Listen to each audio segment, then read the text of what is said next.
Assalamualaikum warahmatullahi wabarakatuh. Alhamdulillahilladzi an'amana bi ni'matil iman wal islam wa faddala bani adama bil ilmi wal amali ila jami'il alam.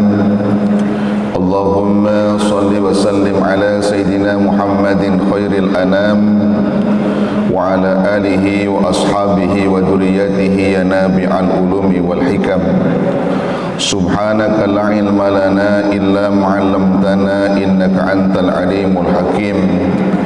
Wa qala Allah ta'ala fi kitabihil karim, qul in kuntum tuhibbunallaha fattabi'uni yuhibbukumullah. Wa qala Rasulullah sallallahu alaihi wasallam, la yu'minu ahadukum hatta akuna ahabba ilaihi min walidihi wa waladihi wan nasi ajma'in. Sadaqallahul azim wa sadaqa rasulul karim wa nahnu ala dzalika minasy syahidin.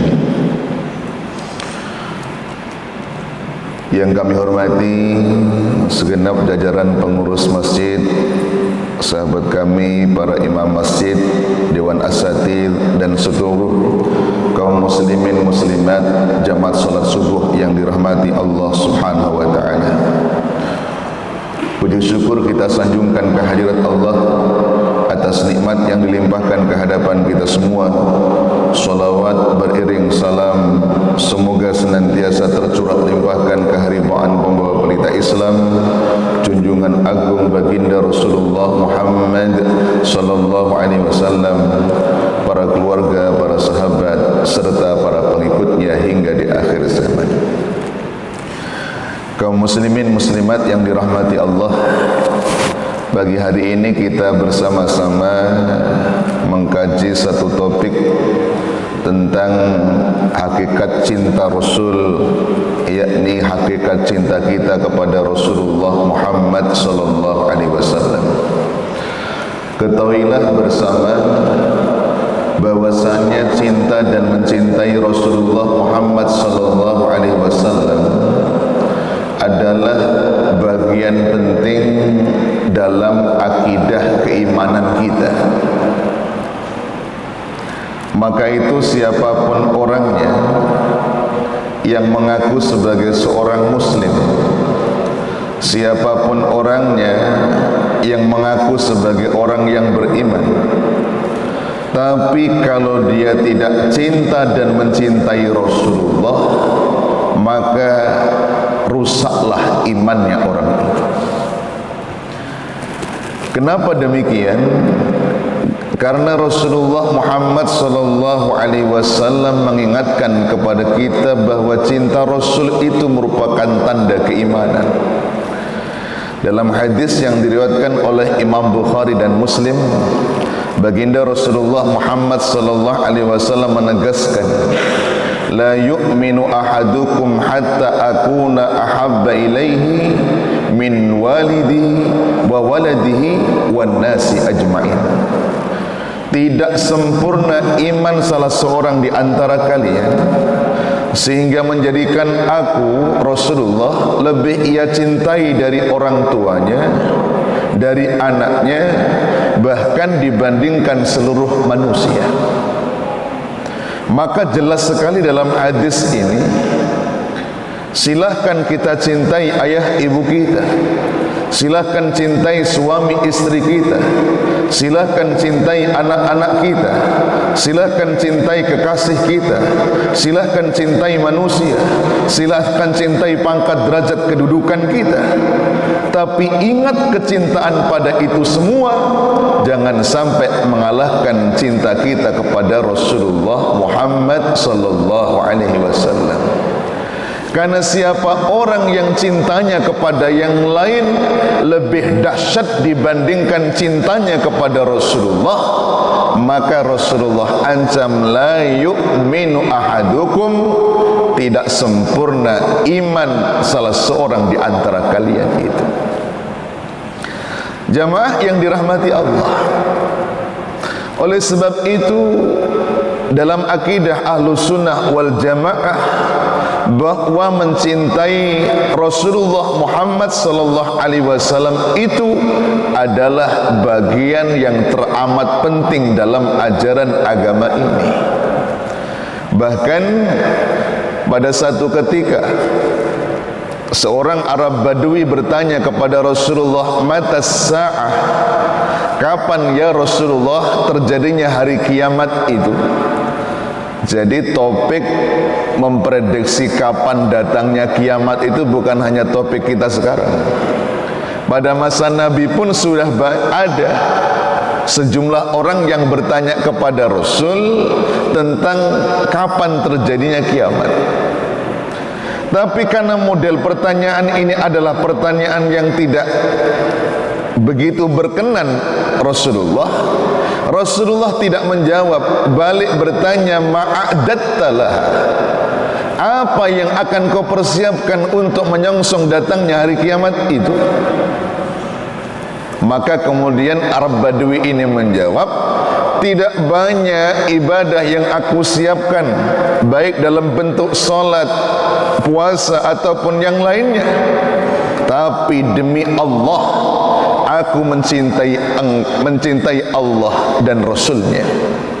Maka kemudian Rasulullah mengatakan, anta ma'aman ahbabta, engkau kelak pada hari kiamat akan bersama dengan orang yang kau cintai itu. Hadis ini dipahami oleh para ulama bahwa cinta kita kepada Rasulullah Muhammad sallallahu alaihi wasallam ini amat berpengaruh terhadap nasib kita kelak pada hari kiamat. Bersama siapa kita kelak pada hari kiamat sangat ditentukan hari ini bersama siapa kita mencintai. Kalau cinta kita itu adalah bersama dengan Rasulullah, para nabi, para syuhada, para orang-orang yang saleh, maka kelak insyaallah kita akan bersama dengan mereka. Tapi ketika hari ini orang yang kita cintai ini adalah orang-orang kafir, orang-orang fasyik, orang-orang ahli maksiat, orang-orang ahli kemungkaran, maka kelak pada hari kiamat pun kita juga akan bersama dengan orang yang kita cintai itu. Maka mencintai Rasulullah Muhammad sallallahu alaihi wasallam ini adalah modal besar kita untuk kelak kembali ke hadapan Allah Subhanahu wa taala. Jamaah yang dirahmati Allah, maka itu patut kita tanyakan pada diri kita. Banyak kadang-kadang ibu-ibu saya tanya, ibu cinta Rasul tidak? Dijawab dengan lantang, cinta. Lebih cinta mana antara Rasulullah dengan suami? Agak sulit jawabnya ya. Nanti kalau terlalu kencang, lebih cinta Rasul, pulang ke rumah takut ada apa-apa ya. Padahal siapapun orangnya, ketika dibandingkan ya, cinta mana antara Rasulullah dengan yang lain, harus tegas, lebih cinta kepada Rasulullah Muhammad sallallahu alaihi wasallam. Kita memang harus mencintai ayah ibu kita, kita harus mencintai suami istri kita, kita harus mencintai anak-anak kita harus mencintai apa yang kita miliki. Tapi kalau seandainya dibanding-banding sekalipun, maka kita harus mampu meletakkan cinta kepada Rasulullah di atas cinta kita kepada manusia yang lainnya, sebagaimana yang termaktub dalam sabda Rasulullah Muhammad sallallahu alaihi wasallam ini. Namun demikian, cinta kepada Rasulullah itu enggak cukup hanya dengan pengakuan. Cinta kepada Rasulullah enggak cukup hanya dengan kata-kata.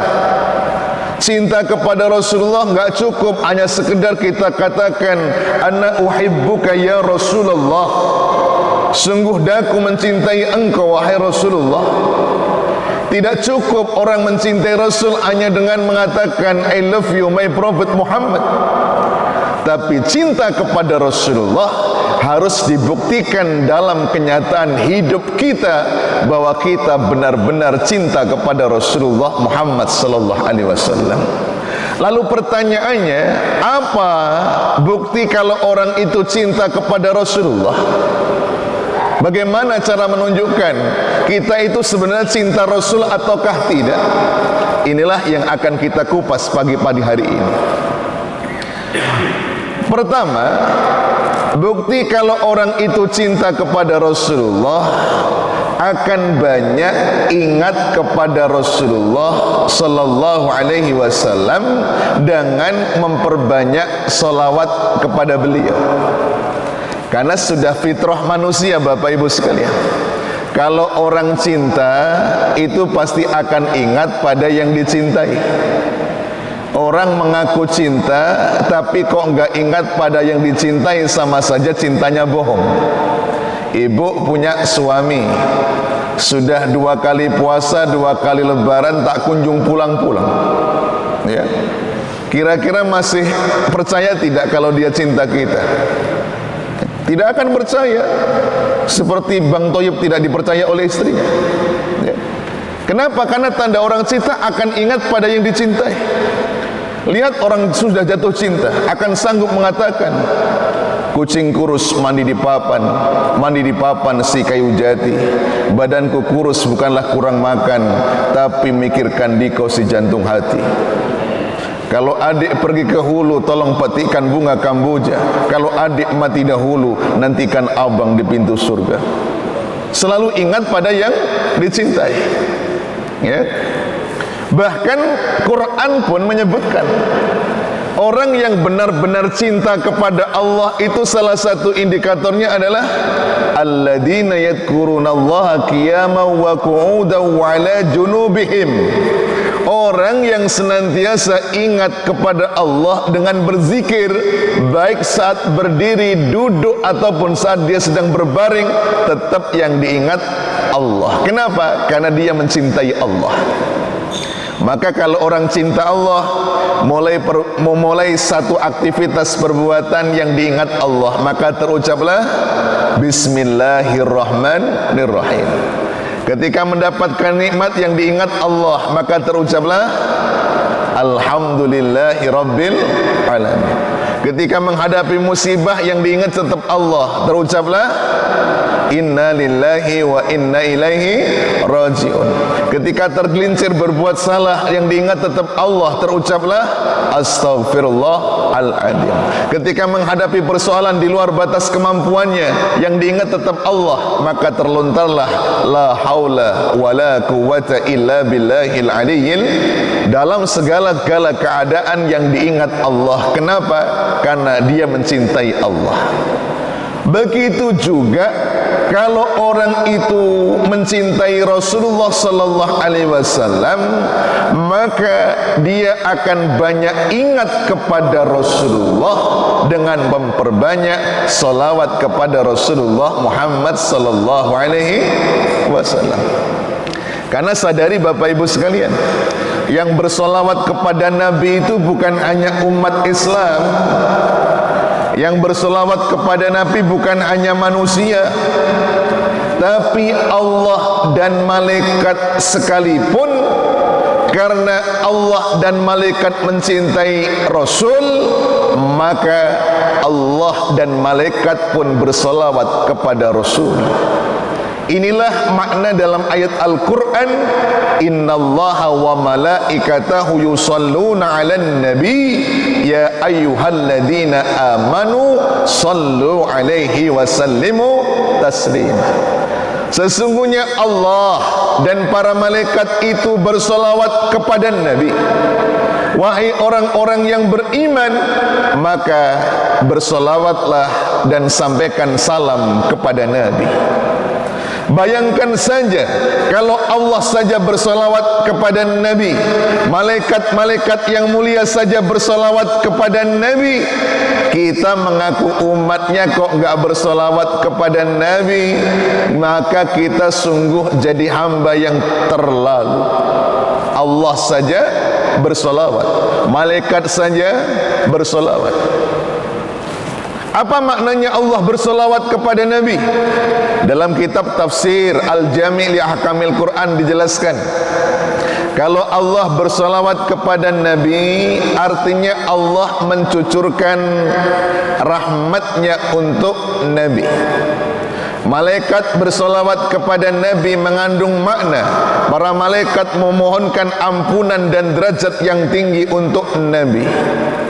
Sementara kita sebagai umatnya bersolawat kepada Nabi, itu mengandung makna kita memohonkan rahmat dan kedudukan untuk Nabi kita Muhammad sallallahu alaihi wasallam. Jamaah yang dirahmati Allah, maka itu kalau ingin tahu siapakah orang yang kelak di hari kiamat paling dekat kedudukannya dari Rasulullah sallallahu alaihi wasallam, Rasul menjelaskan sesungguhnya orang yang paling dekat denganku kelak pada hari kiamat adalah orang yang paling banyak bersolawat kepadaku. Jadi dicari, disurvei, siapa orang yang paling banyak solawatnya, itulah yang nanti di hari kiamat orang yang paling dekat dengan Rasulullah Muhammad sallallahu alaihi wasallam. Jamaah yang dirahmati Allah, dan solawat ini boleh kita bilang ibadah yang paling mudah, ibadah yang ringan, tapi kedudukannya tinggi di mata Allah. Pertama saya sebut mudah. Solawat itu fleksibel. Kalau kita solat kan ada ketentuan, namanya solat itu ada ketentuannya, ya. Duhur harus 4 rakaat, asar 4 rakaat, maghrib 3 rakaat, isya 4 rakaat, subuh 2 rakaat. Nggak boleh kita suka-suka, ya. Mau solat sunnah pun juga ada aturan, ya. Satu-satunya solat yang boleh 1 rakaat hanya witir, selebihnya minimal 2 rakaat. Tapi solawat tidak, mau pakai redaksi yang panjang boleh, seperti solawat Ibrahimiyah, Allahumma sholli ala Sayyidina Muhammad wa ala ali Sayyidina Muhammad kama shallaita ala Sayyidina Ibrahim wa ala ali Sayyidina Ibrahim wa barik ala Sayyidina Muhammad wa ala ali Sayyidina Muhammad kama barakta ala Sayyidina Ibrahim wa ala ali Sayyidina Ibrahim fil alamina innaka hamidum majid. Satu kali solawat hampir setengah menit. Atau solawat munjiat, Allahumma sholli ala Sayyidina Muhammadin salatan tunjina biha min jamil ahwali wal afat, dan seterusnya. Atau tadi solawat fatih atau solawat syifa, panjang-panjang itu. Ada yang lebih pendek daripada itu, masa kami tidak banyak, boleh. Allahumma sholli wa sallim wa barik ala Sayyidina Muhammad. Pengen yang lebih pendek lagi ada apakah tidak? Ada. Allahumma sholli wa sallim ala Sayyidina Muhammad. Pengen yang lebih pendek lagi? Ada. Allahumma sholli ala Sayyidina Muhammad. Pengen yang lebih pendek lagi apakah ada solawat? Ada. Allahumma sholli ala Muhammad. Pengen yang lebih pendek lagi? Ada. Ada. Sallallahu ala Muhammad. Pengen yang lebih pendek lagi? Gak ada. Pokok terakhir ini. Ya, jadi paling pendek solawat itu ya ini, tidak bisa disingkat lagi. Sallallahu ala Muhammad, sallallahu ala Muhammad. Itu paling pendek. Maknanya apa? Ibadah ini mudah, banyak pilihan. Mau karena kita sedang syahdu asik kita panjang-panjangkan boleh. Mau kita pakai redaksi yang pendek juga boleh. Kita bersolawat sedikit juga boleh. Salawat mau banyak ribuan jumlahnya juga boleh. Dan salawat mau dibaca pagi, sore, siang, malam, tengah hari, boleh semuanya. Kecuali di tempat-tempat yang memang dipandang tidak memuliakan, ya, seperti di kamar mandi, di toilet, tidak layak kita membaca salawat. Ya, karena saya dulu ingat, ya, Bayi Jamzuri waktu di pesantren kadang-kadang karena baru diajarkan satu lagu salawat waktu tahsin, kadang-kadang kamar mandi pun sambil bersolawat juga. Ya, nggak boleh. Ya, oke. Salawat mau dibaca lurus boleh, seperti yang tadi, sallallahu ala Muhammad, Allahumma sholli ala Muhammad, boleh. Salawat dinaghamkan, dilagukan juga boleh. Kenapa? Karena Quran yang martabatnya lebih tinggi dibandingkan selawat saja itu boleh dilakukan. Bahkan Rasul perintahkan zayyinul Quran bi aswatikum, hiasilah Quran dengan suara indah kalian. Kalau Quran saja yang kedudukannya siapapun sepakat lebih mulia dibandingkan salawat, boleh dilakukan selama lagu ini adalah lagu yang menambah kesahduan ayat Al-Quran, maka salawat pun begitu juga. Selama lagu itu adalah lagu yang bisa mengangkat martabat salawat, silahkan, boleh dilakukan. Cuma jangan asal lagu yang kira-kira kalau dilakukan menyebabkan martabat salawat menjadi rendah. Karena belakangan ada juga asal ada lagu dipakai untuk salawat. Saya punya guru kebetulan tidak berkenan, jangan sampai semua lagu dipakai untuk salawat yang kadang-kadang malah merendahkan martabat salawat. Ya secara umum misalkan ya Nabi salam alaika, ya Rasul salam alaika, ya Habib salam alaika, salawatullah alaika. Dauknya masuk perasaan. Sebagaimana kalau kita baca Quran, imam menggunakan lagu yang indah akan masuk ke dalam jiwa. Bapak Ibu silahkan pikirlah, kita punya imam yang satu lagunya lurus selurus-lurusnya, yang satu iramanya ya berlanggam. Kira-kira sholat itu lebih syahdu mana? Yang satu imamnya Bismillahirrahmanirrahim, Alhamdulillahirabbil alamin, Arrahmanirrahim. Yang satu kayak tadi, Bismillahirrahmanirrahim, Alhamdulillahirabbil alamin. Beda bawaannya. Salawat juga begitu. Selama lagunya syahdu silahkan, cuma jangan asal lagu. Saya pernah ada tabligh akbar, bagian salawatnya lagunya begini, ya Nabi salam alaika, ya Rasul salam alaika, ya Habib salam alaika, ser solawat. Ini kan merusak martabat begini, ya. Oke, itu saya katakan, mau dibaca lurus nggak usah lagu, silakan. Sallallahu ala Muhammad, sallallahu ala Muhammad, sallallahu ala Muhammad. Tapi berirama pun juga tidak dilarang dalam syariat agama Allah, senyampang lagu itu akan menambah kesaduan dari makna salawat.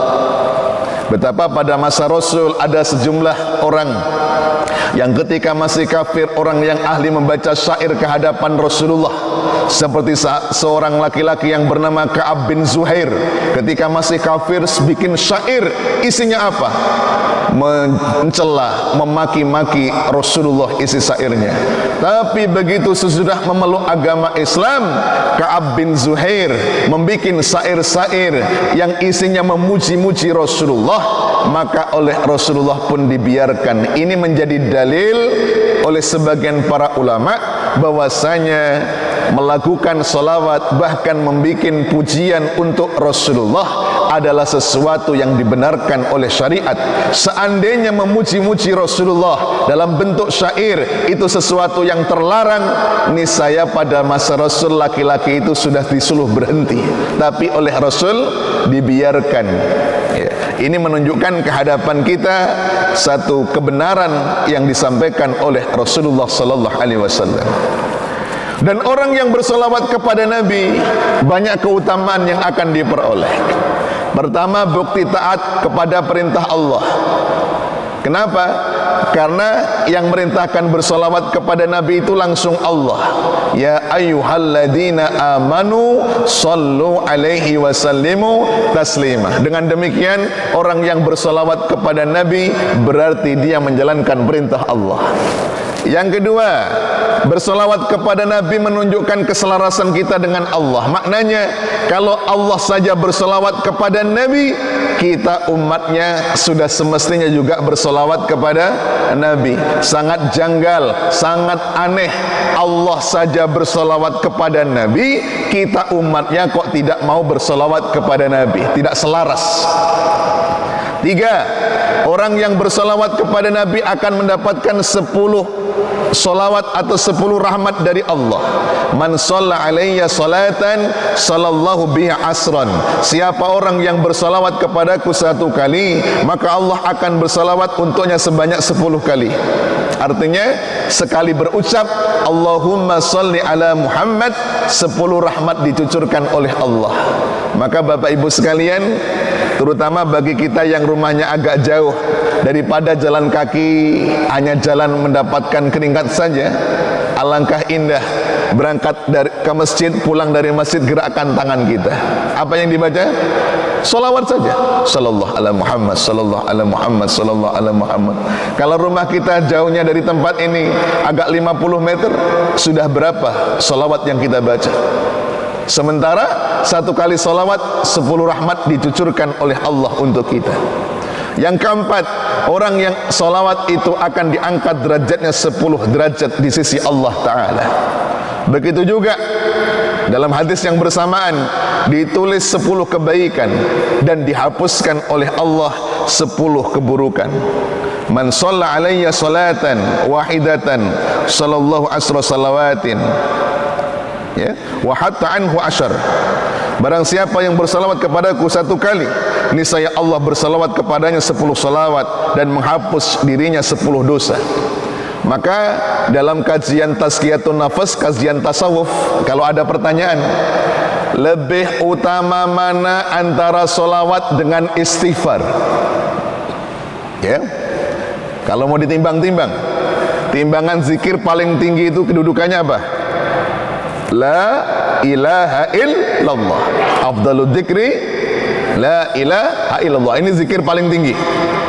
Sekarang kita timbang, ya, istighfar dengan salawat itu tinggi mana kedudukannya? Telah dibahas oleh para ulama terdahulu, ya. Membahasanya gimana? Antara istighfar dengan salawat lebih tinggi mana? Terutama bagi orang yang banyak dosa. Ya, kalau kita punya pikiran kan lebih bagus orang yang beristighfar. Bagi orang yang banyak dosa, pikiran kita mungkin lebih bagus dia beristighfar. Tapi menurut Imam Romli dalam kitab beliau, tetap lebih tinggi, lebih utama bersolawat kepada Nabi. Apa alasannya? Pertama, kalau orang itu istighfar, dia hanya berzikir meminta untuk kepentingan dirinya. Kalau orang istighfar yang diminta apa?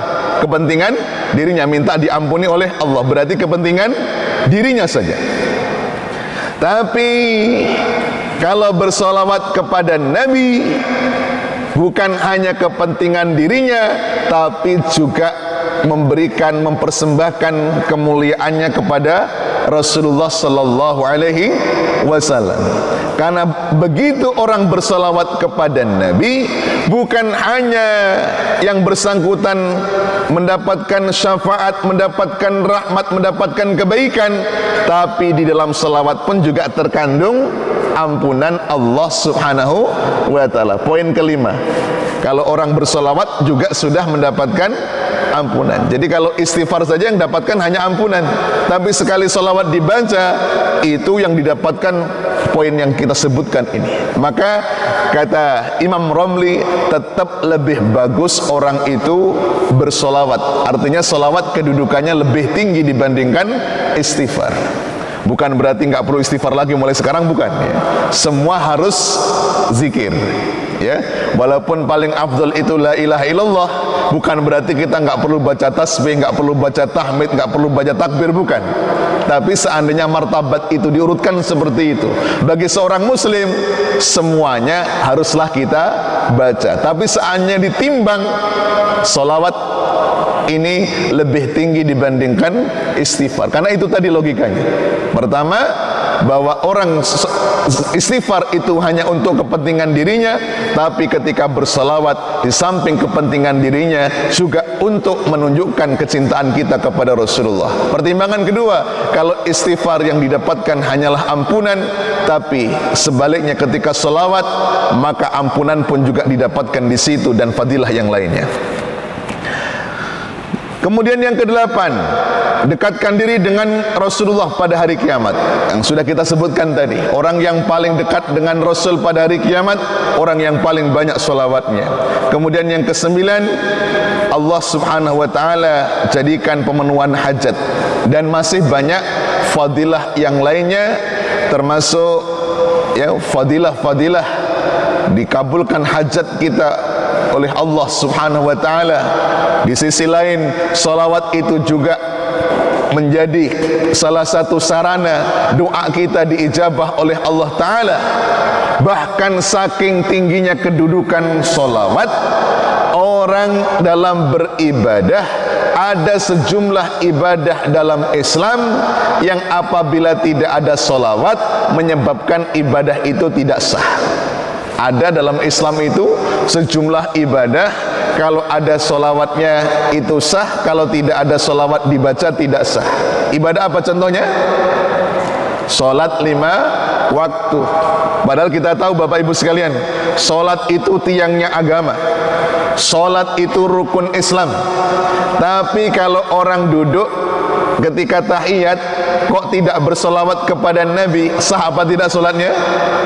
Faqad batalat salatuhu, batal salatnya orang itu. Padahal ini ibadah paling tinggi, tapi ditentukan juga oleh solawat. Ibadah apa lagi? Solat jenazah. Maaf, ibu-ibu pernah solat jenazah? Pernah ya? Kenapa saya tanya begitu? Saya kebetulan keliling dakwah ya, ke Natuna, ke Anambas, ke Lingga, kemarin ke Karimun.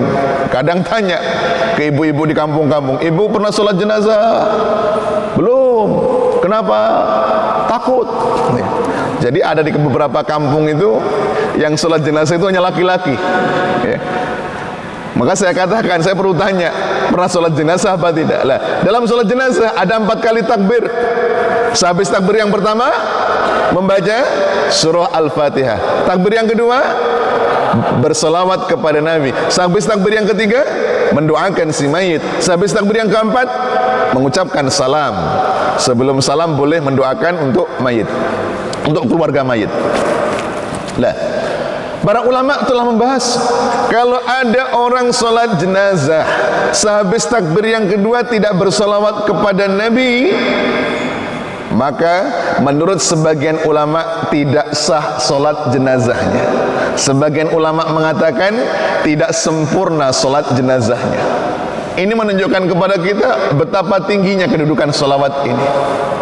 Begitu juga dalam madhab Syafi'i, salah satu di antara rukun khutbah itu bersolawat kepada Nabi, karena Nabi mencontohkan seperti itu ya.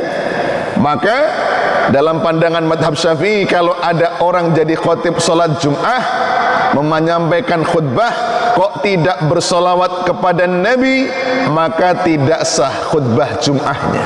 Itu menunjukkan solawat kedudukannya sangat tinggi di dalam martabat Islam. Begitu juga Nabi menyatakan, kullu du'a mahjubun hatta yusalli ala Nabi sallallahu alaihi wasallam. Semua doa tertolak sehingga orang yang berdoa telah bersolawat kepada Nabi Muhammad sallallahu alaihi wasallam. Ini menunjukkan kepada kita betapa tingginya kedudukan solawat kepada Rasulullah Muhammad sallallahu alaihi wasallam ini. Kemudian yang kedua, cara kita bahwa bukti kalau kita mencintai Rasul adalah meneladani Rasulullah Muhammad sallallahu alaihi wasallam. Kenapa demikian? Karena Al-Quran menegaskan, laqad kana lakum fi rasulillahi uswatun hasanah liman kana yarjullaha wal yawmal akhir wa dzakarallaha katsira. Sungguh telah ada pada diri Rasulullah uswatun hasanah, suri teladan yang baik bagi orang-orang yang mengharap rahmat Allah dan kedatangan hari kiamat, dan dia banyak menyebut asma Allah Ta'ala. Jamaah yang dirahmati Allah, maka bagi umat Islam, kalau ada yang tanya siapa teladan kita dalam urusan keimanan, teladan itu ada pada diri Rasulullah. Kenapa? Karena Rasul orang yang paling kokoh keimanannya. Kalau ada yang tanya siapa teladan kita dalam beramal ibadah, teladan itu ada pada diri Rasulullah. Kenapa? Karena Rasul orang yang paling istiqomah dalam amalnya. Kalau ada yang tanya siapa teladan kita dalam akhlak, teladan itu ada pada diri Rasulullah. Kenapa? Karena Rasul orang yang paling mulia akhlaknya. Kalau ada bertanya siapa teladan kita di dalam membangun kehidupan rumah tangga, teladan itu ada pada diri Rasulullah. Kenapa? Karena Rasul juga seorang kepala rumah tangga. Kalau ada yang tanya siapa teladan kita di dalam membangun kehidupan bertetangga, bernegara, teladan itu ada pada diri Rasulullah. Kenapa? Karena Rasul itu guru di tengah umatnya, tokoh masyarakat, pemimpin agama, panglima perang, bahkan pemimpin bangsa.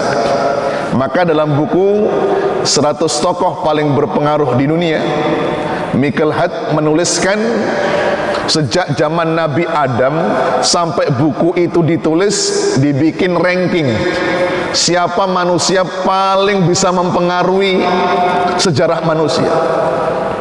Ternyata kesimpulan Michael Hart dalam risetnya, padahal Michael Hart ini orang non muslim, kesimpulan beliau orang nomor 1 paling berpengaruh dalam sejarah manusia itu adalah Muhammad Rasulullah sallallahu alaihi wasallam. Padahal dia non muslim. Ketika dikritik oleh koleganya sesama non muslim, kenapa kau letakkan nomor 1 itu Muhammad, sementara Isa alaihi salam yang mereka sebut Yesus itu diletakkan pada ranking ketiga? Jawabannya diantaranya adalah karena dalam penelitianku, dalam risetku, Muhammad Rasulullah sallallahu alaihi wasallam pemimpin yang komprehensif. Hanya dalam rentang 23 tahun mampu menancapkan pilar-pilar Islam kepada umatnya hingga kini. Hanya waktu 23 tahun Muhammad bisa menempatkan diri sebagai seorang tokoh agama, kepala rumah tangga, penggerak ekonomi, panglima perang, pemimpin bangsa ada dalam dirinya sekaligus. Tidak ada tokoh yang terlahir seperti Muhammad Rasulullah sallallahu alaihi wasallam. Coba bayangkan kalau orang di luar Islam saja mengakui seperti itu, apatah kita sebagai umat Islam tentu harus menjadikan Rasulullah sebagai uswah kita. Kalau ada yang tanya, Pak Ustadz, keteladanan seperti apa yang dicontohkan oleh Rasul? Saya cuplikan sedikit saja ya. Target saya jam 6 selesai. Apa yang dicontohkan oleh Rasul? Pertama, dalam soal akidah. Di awal-awal Islam, Rasulullah pernah dapat tawaran dari pemimpin kafir Quraisy. Muhammad, dengan agama yang kau bawa ini menyebabkan kita bangsa Arab ini terpecah belah. Maka demi persatuan dan kesatuan aku tawarkan kepadamu, nanti satu waktu kami penduduk Mekah ini akan beribadah, beriman terhadap agama yang kau bawa itu. Tapi nanti gantian di waktu yang lain, engkau dan pengikutmu silahkan ikuti agama kami. Jadi agamanya di rolling ya. Satu waktu semuanya ikut Islam, nanti kemudian ya di waktu yang lain yang Islam pun ikut jahiliyah. Maka ketika itu ditawarkan, turunlah wahyu dari Allah Ta'ala, Qul ya ayyuhal kafirun la a'budu ma ta'budun wala antum 'abiduna ma a'bud wala ana 'abidum ma 'abadtum wala antum 'abiduna ma a'bud lakum dinukum waliyadin. Maka itu kalau sudah urusan akidah, teladan yang diberikan oleh Rasul jelas, tegas. Bapak Ibu silahkan kerjasama dengan saudara kita non muslim yang ada di perumahan ini dalam soal gotong royong, silahkan. Dalam menjaga kebersihan, silahkan. Dalam menjaga lingkungan terkait dengan kesehatan COVID, silahkan. Membantu yang ada kesulitan, silahkan. Tapi kalau sudah menyangkut urusan akidah, jelas teladan Rasulullah adalah lakum dinukum waliyadin. Dalam soal amal, ya, misalkan dalam bab salat, Sayyidatina Aisyah mengkisahkan Bapak Ibu, Rasulullah itu saking banyaknya salat yang dilaksanakan sampai terlihat kaki beliau bengkak-bengkak. Ada orang Marsila yang kakinya sampai bengkak karena banyak salat? Ada? Kalau kaki bengkak banyak Pak Ustaz, cuma mungkin asam urat. Ini Rasul kaki bengkak kenapa? Banyak solat, kok bisa begitu? Lihat, baca sirah, baca sejarah Nabi. Rasul orang yang menjaga solat 5 waktu. Beliau menjaga qobliyah ba'diyah. Beliau orang yang menjaga tahajud. Bahkan diriwayatkan kalau Rasul satu malam tidak tahajud, beliau akan qadha di keesokan harinya. Beliau menjaga witir. Beliau menjaga solat duha. Di Bulughul Maram, silakan dibuka dalam kitab Bulughul Maram. Saking pentingnya solat duha, Rasul sampai pernah solat duha di atas punggung untanya, di atas kendaraan. Saking pentingnya solat duha, ya. Begitu juga Bilal mengkisahkan Rasulullah itu kalau sedang ada masalah, ada persoalan dalam hidupnya, beliau minta kepada Bilal untuk mempersiapkan air wudhu, segera beliau solat. Jadi kalau banyak masalah, semakin banyak solatnya. Solat apa itu? Ya solat sunnah, yang kemudian hari kita sering menyebut solat hajat. Ada problem, ada masalah, ya, solat 2 rakaat minta kepada Allah diselesaikan. Kalau tanya panjangnya solat Nabi seperti apa? Kalau beliau imam solat berjamaah, selalu menempatkan diri sebagai imam solat. Beliau imam yang bijaksana. Kalau yang jamaah orangnya kuat-kuat, sedikit agak panjang. Tapi kalau ditengok di belakang, sudah ada yang sempoyongan, ada yang bawa anak kecil nangis, ada yang batuk-batuk sakit, maka oleh Rasul beliau akan memperpendek bacaan ayatnya. Maka saya sebagai ketua umum IPIM sering dalam pelatihan kami sampaikan, walaupun imam itu hafidh Al-Quran, ya, tapi juga kemudian harus melihat aspirasi jamaahnya. Jangan karena kita hafal Quran panjangnya berlebihan, ya. Dan dalam fikih kita dianjurkan kalau mau memperpanjang bacaan solat untuk makmum yang tidak terbiasa, sebaiknya minta izin. Bapak Ibu jamaah, ini malam Jumat, saya sebagai imam akan baca di rakaat pertama surah Yasin sampai selesai. Rakaat kedua saya akan baca surah Al-Waqiah sampai selesai. Setuju? Jamaahnya bilang setuju, lanjut. Jamaahnya bilang jangan diteruskan. Ya. Cuma jadi jamaah juga jangan cengeng juga. Imam panjang sedikit sudah ngeluh. Ya. Karena ada juga yang berlebihan. Masa imam baca surah Al-A'la jadi kritik. Baca Al-A'la yang pendek kulhu saja. Yang berlebihan itu. Ya, ikut. Tapi kalau Rasulullah sholat sendiri, beliau akan berpuas hati sholat sesuai dengan kehendak dauk beliau. Salah satu riwayat yang sampai kepada kita adalah riwayat Hudzaifah Al-Yamani, mengkisahkan pernah Rasul sholat tahajud hanya 4 rakaat. Tapi kata beliau, hampir saja aku tinggalkan Rasul walaupun 4 rakaat. Kenapa? Rakaat pertama yang dibaca surah Al-Baqarah sampai selesai.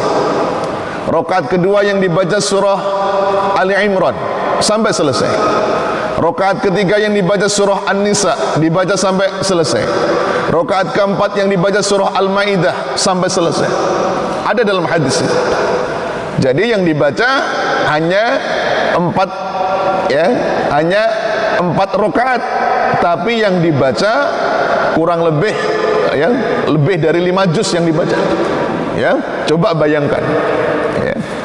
Maka itu nggak apa-apa. Pak Ustadz, masjid kami tarawih mau 4 rakaat sajalah, tapi ikut Rasul. Ya. Pertama Al-Baqarah, kedua Ali Imran, ketiga An-Nisa, keempat Al-Maidah. Ya. Sanggup kira-kira? Jangankan yang begitu Pak Ustadz, mana masjid yang paling cepat itu paling kami suka. Ya. Jemaah yang dirahmati Allah dan Bapak Ibu, kalau datang ke Mekah Madinah masih terasa sholat model panjang begini. Datanglah ke sana musim Ramadan, umrah di bulan Ramadan. Imam Masjidil Haram Syekh Abdurrahman Sudais, Syekh Su'ud As-Suraim, Syekh Mahir Al-Mu'aikili, Syekh Abdullah Al-Juhani, Syekh Bandar Balaila. Di Madinah ada Syekh Ali Khudaifi, ada Syekh Solah Budair. Mereka 1 rakaat membawakan 1 halaman, kali 20 rakaat 20 halaman. Maka sholat tarawih dimulai habis isya, baru selesai jam 11.30 malam. Ya. Bagus apa tidak? Bagus ya. Cuma kalau diterapkan di Batam, insya Allah tinggal imamnya sendiri. Ya.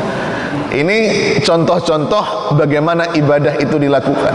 Maka pantas kalau beliau kita jadikan teladan.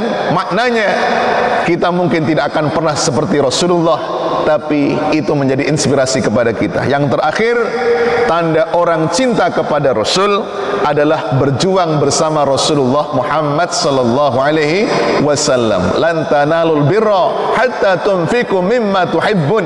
Engkau tidak bisa menggapai kebajikan sehingga engkau menginfakkan, menafkahkan sebagian harta yang kamu cintai.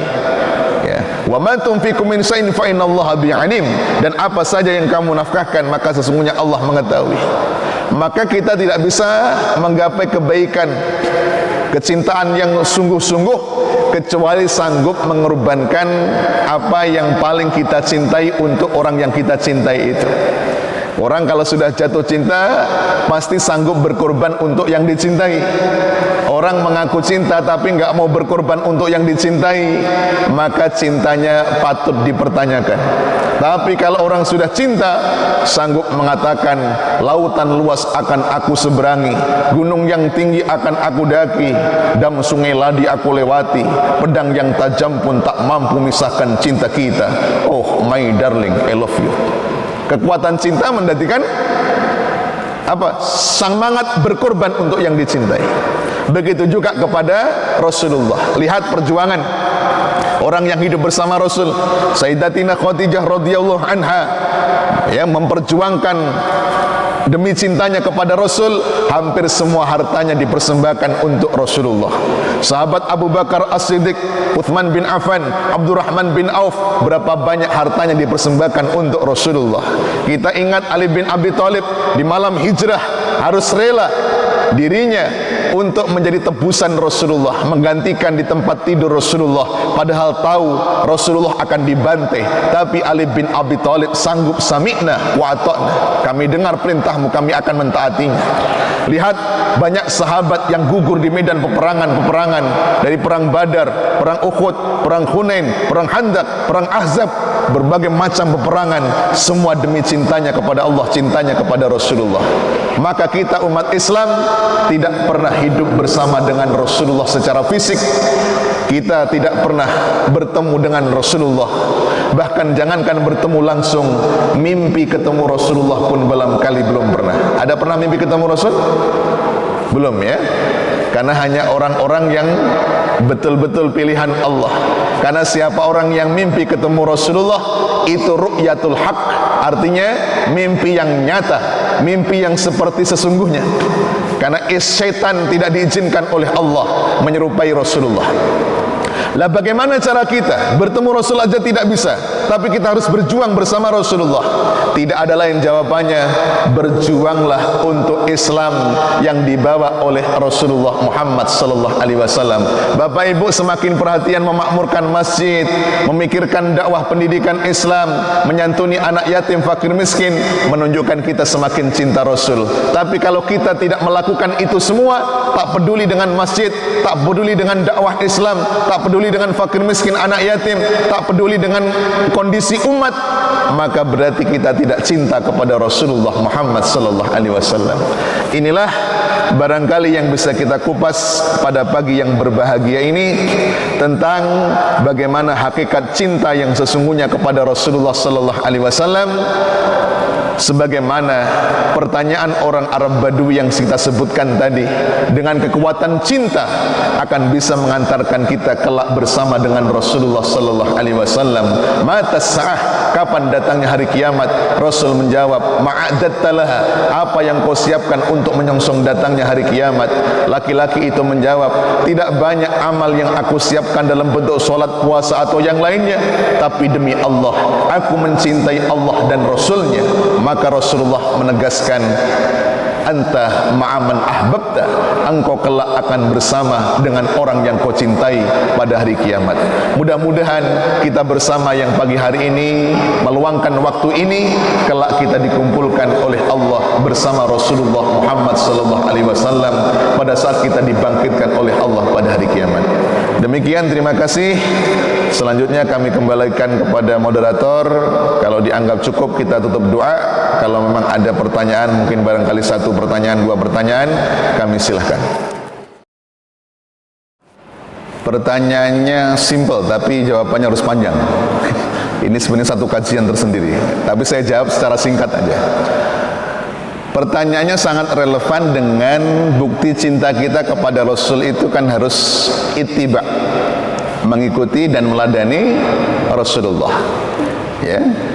Dalam surah Ali Imran ayat 31 juga dikemukakan, qul in kuntum tuhibbunallah fattabi'uni yuhibbukumullah wa yaghfir lakum dunubakum wallahu ghafurur rahim. Katakanlah, wahai Muhammad, jika kalian benar-benar mencintai Allah, maka ikutilah aku, ikuti Rasulullah, maka Allah akan mencintai kalian dan Allah akan menghapuskan dosa kalian. Allah Maha Pengampun lagi Maha Penyayang. Maka konsekuensi dari ayat ini bahwa menjalankan agama Islam itu harus ittiba kepada Rasulullah, mengikuti kepada Rasulullah. Maka itu Rasul dalam sabdanya mengingatkan bahwa kita dilarang melakukan perbuatan yang disebut dengan istilah yang ditanyakan, yakni bid'ah. Ya. Hindarilah kalian dari perkara-perkara baru, karena setiap perkara baru itu adalah bid'ah dan setiap bid'ah itu adalah sesat. Ya, dalam hadis Nabi seperti itu.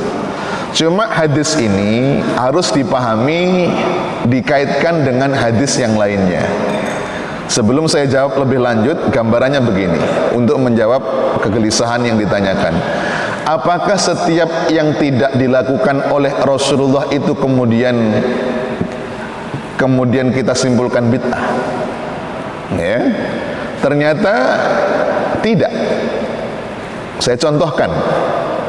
Pada masa Rasulullah sallallahu alaihi wasallam, saat Quran diturunkan, itu Quran ditulis di pelepah kurma, di kayu, di batu, di tulang, ya, oleh para penulis-penulis wahyu.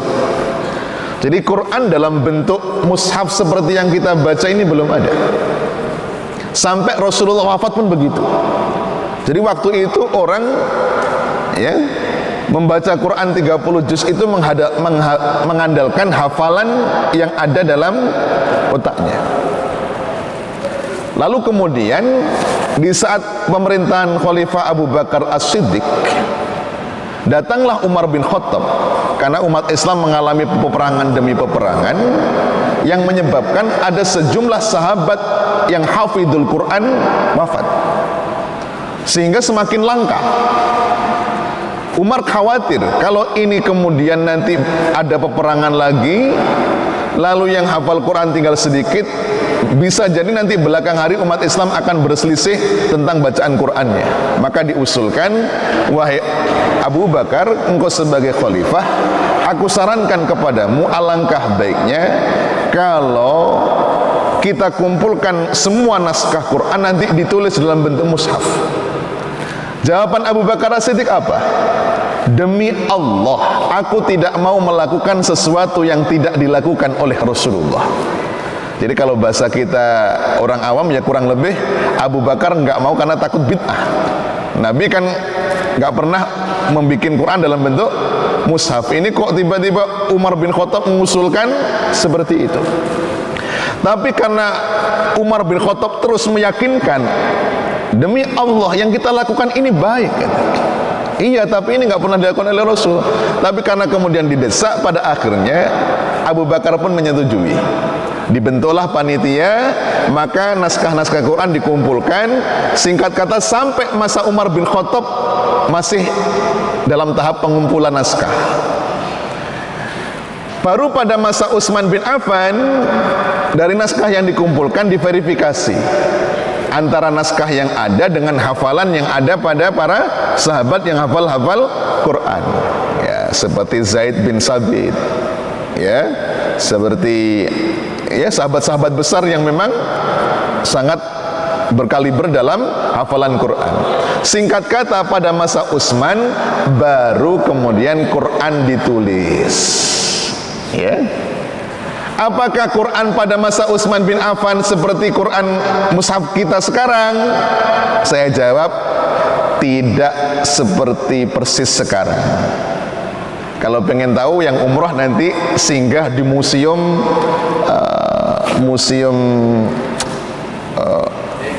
yang ada di bukan Jeddah, museum yang ada di Mekah, ya. Kalau daerah sekarang namanya Sumaisi, Hudaybiyah. Ada di museum Hudaybiyah tersimpan, ya. Jadi dulu Quran pertama kali pada masa Utsman bin Affan, tulisannya itu belum ada titik, belum ada harokat, belum ada tasdid, belum ada sukun. Semuanya masih huruf. Jadi antara ba, ta, tha sama, jim, ha, kha sama, shod dengan dhad itu sama, to dengan dha sama, dal dengan dzal sama. Ya, belum ada titik. Orang Arab bisa baca, lu dulu kan hafal, makanya nggak masalah. Tapi kemudian Islam berkembang keluar Arab, ya, terjadilah orang salah baca. Kalau orang Arab ialah bisa kira-kira. Ini orang non Arab, kalau nggak ada titiknya, maka kemudian dicetuskanlah ada titiknya. Jim titik bawah satu, ha nggak ada titiknya, kho titiknya di atas, dal nggak ada titiknya, dal ada, to nggak ada titiknya, do ada. Siapa yang bikin seperti itu? Seorang ulama namanya Abu Aswad Ad-Du'ali. Masih juga salah. Baru kemudian dikasih baris, kalau orang Melayu bilang fathah, kasroh, dhammah. Masih juga salah. Ya, gunanya nggak pas. Ya, idghamnya nggak betul. Kasih kemudian tasdid, kasih sukun. Masih tak betul juga cara wakofnya. Kasih kemudian tanda wakof, tanda wasol. Jadi berproses seperti itu. Makanya kalau datang ke museum akan tahu. Banyak jamaah tanya, Pak Ustadz, ini warna hurufnya kok yang ini hitam, titik-titiknya kok merah-merah nih. Saya bilang, ini merah-merahnya belakangan ini. Ya. Itu menunjukkan kepada kita. Nah, pertanyaannya saya, kalau kita katakan apa yang tak dibuat Nabi itu bid'ah, berarti hari-hari kita baca hal yang bid'ah. Nggak usah pakai Quran-Quranan, ya, nggak usah pakai mushaf, hanya hafalan saja. Ya. Contoh lain, pada masa Rasul, ketika sholat tarawih, Rasul kurang lebih dilihat oleh sahabat hanya 3 malam beliau tarawih di masjid. Ya, malam keempatnya beliau tidak tarawih di masjid. Kenapa? Khawatir kalau istiqomah tarawih di masjid terus, jangan-jangan nanti tarawih ini diwajibkan untuk umat Islam ketika Ramadan. Kalau itu diwajibkan, khawatir umatku berat. Ya, karena Rasul ingat kisah bertemu dengan Nabi Musa ketika Isra dan Mi'raj, ya, yang dari 50 rakaat jadi 50 waktu jadi 5 waktu itu. Ya. Akibatnya apa? Pada masa Nabi ya sudah nggak ada sholat tarawih berjamaah lagi. Pada masa Abu Bakar juga begitu. Abu Bakar saklek mengikuti Rasulullah. Pada masa Umar bin Khattab lalu kemudian melihat ada orang sholat di masjid kok, ya, sholat tarawih ada yang pojok sana, pojok sini, pojok sini. Ini tak enak dilihat kayak begini. Ada yang jamaah, ada yang tidak. berserak-serak begitu orang, karena perbuatan sunnah ya. Seperti kita sholat tahiyatul masjid begitu ketika tarawih.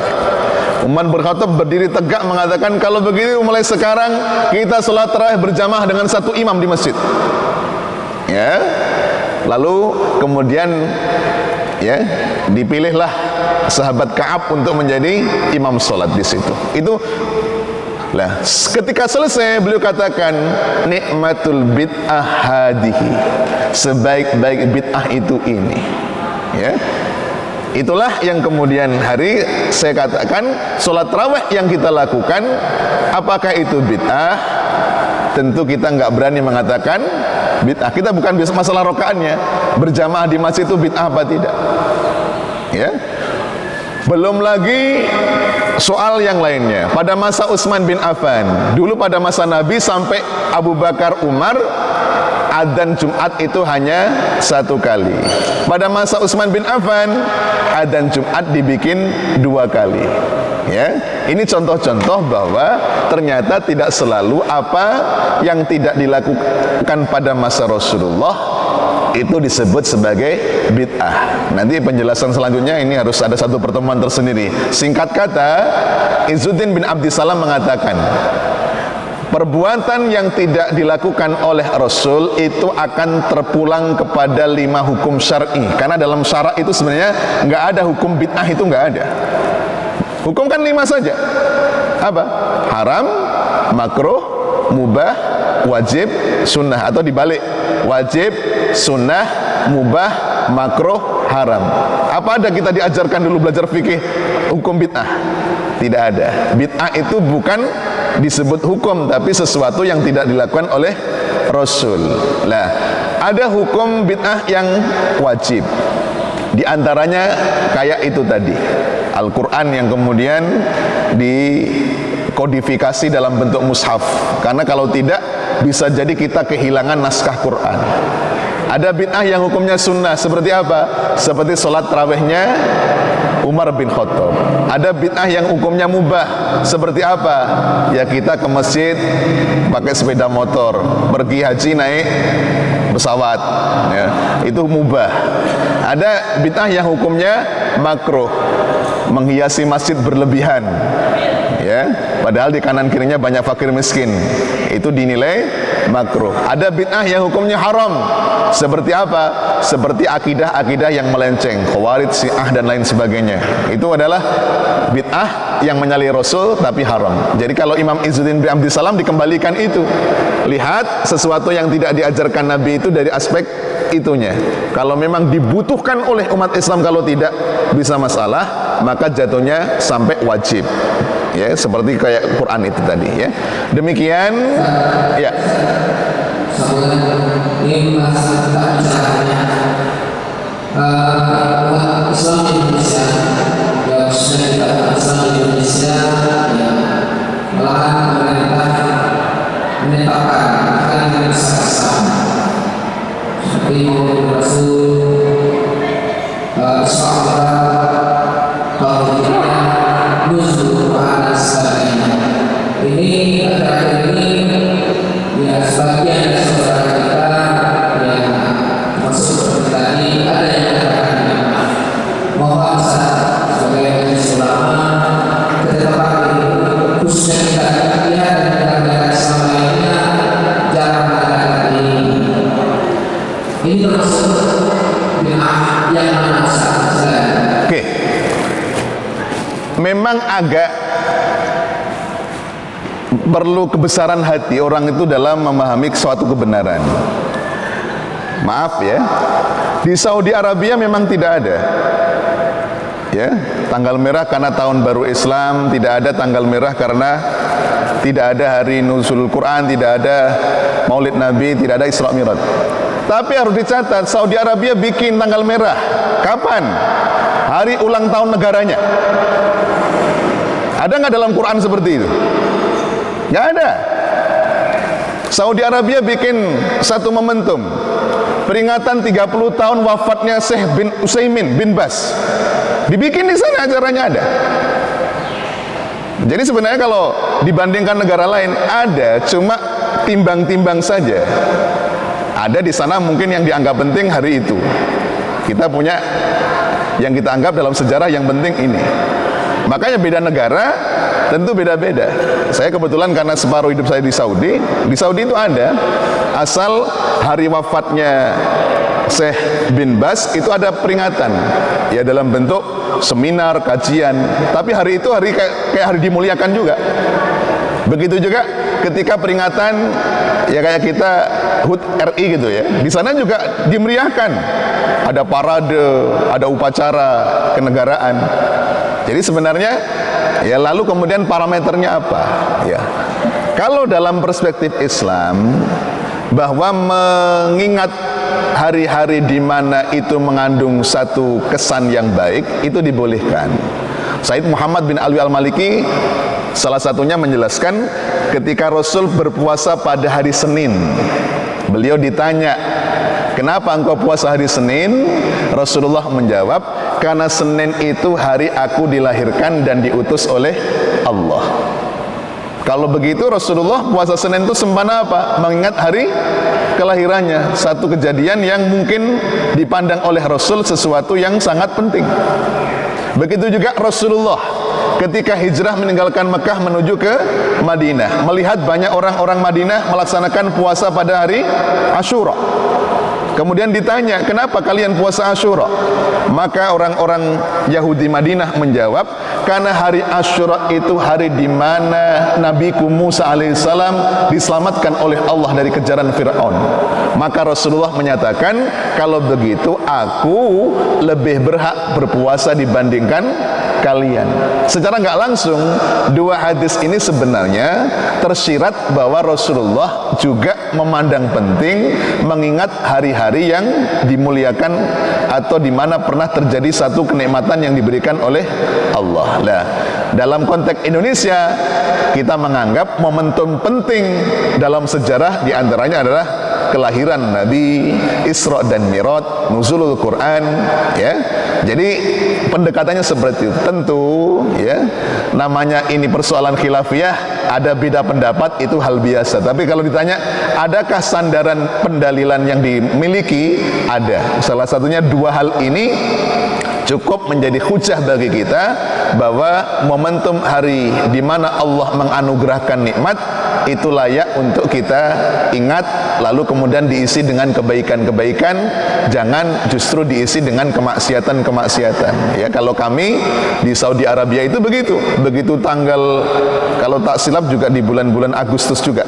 Ya, Saudi Arabia pada hari kemerdekaan akan banyak, ada perlombaan, ada upacara, ada pemberikan award. Begitu juga di hari di mana bin Baz dan Syekh Utsaimin sebagai tokoh yang dimuliakan oleh mereka, akan ada kajian-kajian seminar, lomba untuk menulis kitab dan lain sebagainya. Jadi ada momentum-momentum satu rangkaian acara karena dipandang hari itu hari yang bersejarah ya. Jadi begitu Ustaz ya. Perkara ada yang enggak sependapat itu hal biasa, tapi kalau ditanya adakah hujah yang dipakai, dalil yang digunakan, insyaallah sandarannya seperti itu. Demikian wallahu alam bissawab.